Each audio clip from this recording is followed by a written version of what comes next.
Corazón no está lleno de rencor, aunque a veces esté triste por la ausencia de quien quiere. Solo mi Dios conoce mi corazón y tú lo sabes, Señor, que me falta y quien me hiere.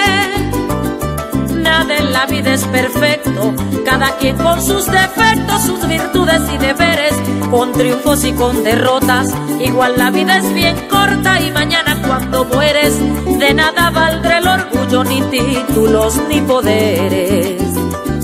Y es en el juicio final donde Dios nos va a juzgar, y ahí será que nos condene, ya que ningún terrenal no nos podrá condenar. Solo mi Dios es quien puede, ya que Él es quien lleva escrito todos nuestros procederes.